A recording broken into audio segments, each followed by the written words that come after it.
When the PlayStation was the must-have console, anyone who loved racing games would own the must-have rally games. You'd either have V-Rally or Colin McRae. And if you had both, then you're a spoiled twat. I only had enough money to get Colin McRae. But, is it any good? Let's have a little look. You have a few modes of play to choose from, which are Championship for the full career experience, Rally for playing one area of the world at a time, and Time Attack to get the best time for each course or just a bit of practice. You can choose Novice or Intermediate. An Expert will be unlocked when you complete the game. If you choose Novice, then you only have access to the slower vehicles. The Seat Ibiza, the VW Golf, Renault Megane Maxi and Skoda Felicia. These are all front-wheel drive.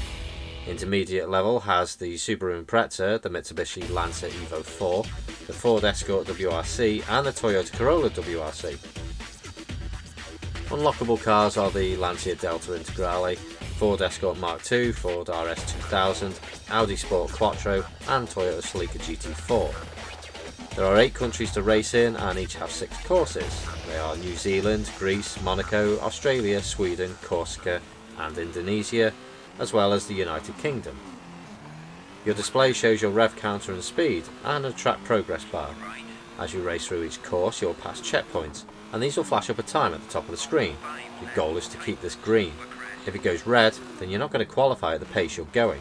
It will also show your overall position in the race and this needs to be third or better. Sometimes the time will be red but the position is green, which means you're safe, but you need to put your foot down a bit more. Unlike games like Ridge Racer, you can't bounce off the scenery and get away with it.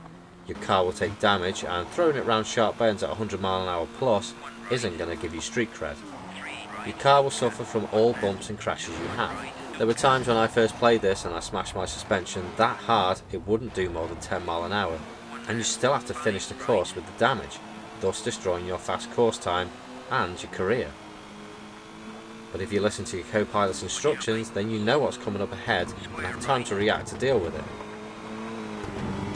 3 right. 1 left, gear ditch.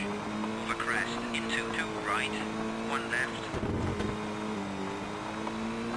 Gear 5 left, tightens. If you get a feel for your car you're in, then you'll begin to know its limits. When the courses start to have varied surfaces, this will push your skills to the limit. When you have got to the halfway point in any country, you'll have the opportunity to fix any damage to your car. You only have an hour's worth of time you can use, so it's best to use them on things that have been affected the most. But is this game any good? It's a very good game that has a few wrinkles these days. Things we never noticed back then were the hideous backgrounds. Now it's not all that bad considering it's only CD media, but they do look like a crappy watercolour painting that just sits there during the race. But the main stage graphics are grainy, yet still good. There's enough detail to see what you're dealing with and what's a hazard.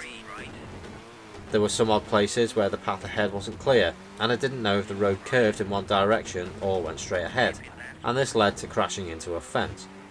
The cars do control slightly different, some are worse than others, but the ones that are good feel great, and even today it feels well balanced. To begin with, they feel a bit slippery, especially in the front-wheel drive cars, but the four-wheel drive cars can be controlled a lot better. You can adjust these settings during a shakedown. The selection of courses are great, and although they are real rally countries, they're not actually real rally courses. They get tougher the further you get, and by this point you should be good at controlling your car.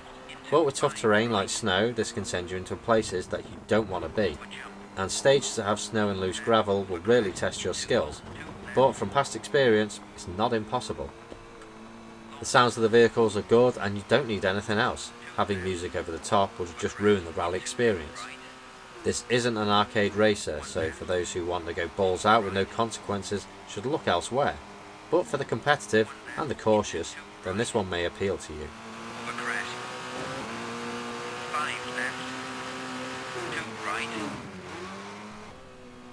And this is a Codemasters game, so it isn't without a load of cheats, such as bunny hopping across the course, driving at night, or turn your car into a blob of jelly. It has dated quite a bit, but not to the point where it's ugly and unplayable. A great rally game that's true to its roots, and doesn't divert in any other direction. I give it 82%.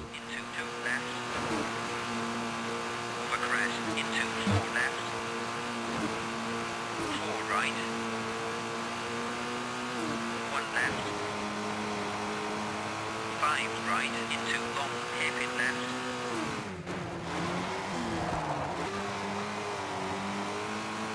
Square right